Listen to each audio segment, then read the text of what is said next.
మద్యాన్ని అధిక రేట్లకు అమ్మితే చర్యలు తప్పవని, అమ్మిన వారి షాపులను రద్దు చేస్తామని రాష్ట్ర రోడ్లు భవనాల శాఖ మంత్రి బీసీ జనార్దన్ రెడ్డి హెచ్చరించారు. రాయచోటి పట్టణ శివార్లోని నారాయణ కళ్యాణ మండపంలో అంతర్జాతీయ మహిళా దినోత్సవ వేడుకలను ఘనంగా నిర్వహించారు. ఈ కార్యక్రమానికి ముఖ్య అతిథిగా మంత్రి బీసీ జనార్దన్ రెడ్డి పాల్గొని మహిళలకు సన్మానించారు.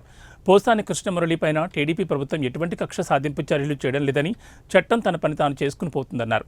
మహిళలకు గుర్తింపు తీసుకొచ్చిన ఏకైక పార్టీ తెలుగుదేశం పార్టీ అని, మహిళలందరినీ సమానంగా చూడాలి, ఆస్తిలో హక్కుబాటు రావాలని చెప్పి కృషి చేసిన గొప్ప మహోన్నతమైన వ్యక్తి నందమూరి తారక రామారావు అని కొనియాడారు.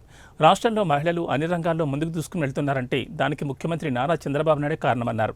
మహిళలందరికీ మగవారితో సమానంగా అన్ని రంగాల్లో ప్రోత్సహిస్తూ మహిళా శక్తులుగా తీర్చిదిద్దున్నామన్నారు. నారా చంద్రబాబు నాయుడు ఆధ్వర్యంలో ప్రపంచవ్యాప్తంగా రాష్ట్ర వ్యాప్తంగా కూడా మహిళా దినోత్సవం జరుపుకున్న సందర్భంగా వారి అందరికీ కూడా మహిళలకు అందరికీ అక్కలకు చెల్లెళ్ళు తల్లులకు అందరికీ కూడా వారందరికీ కూడా శుభాకాంక్షలు శుభాభినందనలు తెలియజేస్తా ఉన్నాం. ఈరోజు జరుగుతున్నటువంటి పరిణామంలో తెలుగుదేశం పార్టీ అధికారంలోకి పుట్టినప్పటి నుంచి నాడు ఎన్టీ రామారావు స్థాపించేటువంటి ఈ యొక్క తెలుగుదేశం పార్టీలో మహిళలకు గుర్తింపు తీసుకొచ్చేటువంటి పార్టీ తెలుగుదేశం పార్టీ.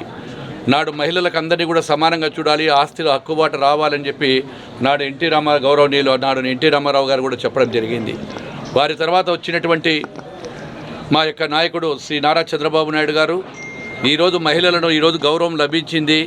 రాష్ట్రంలో అప్పుడు ఉన్నటువంటి రాష్ట్రంలో ఆంధ్రప్రదేశ్లో మహిళలను పైకి తీసుకురావాలని చెప్పి ఈ పొదుపు సంఘాలను కూడా సృష్టించి వారందరినీ కూడా ఇంట్లో వంటకే పరిమితమై కట్టెల పొయ్యికి పరిమితమైనటువంటి వారిని ఈరోజు దేశ విదేశాలలో తిరుగుతున్నారంటే ఆ ఘనత శ్రీ నారా చంద్రబాబు నాయుడు గారిని గర్వంగా చెప్పగలుగుతున్నాను.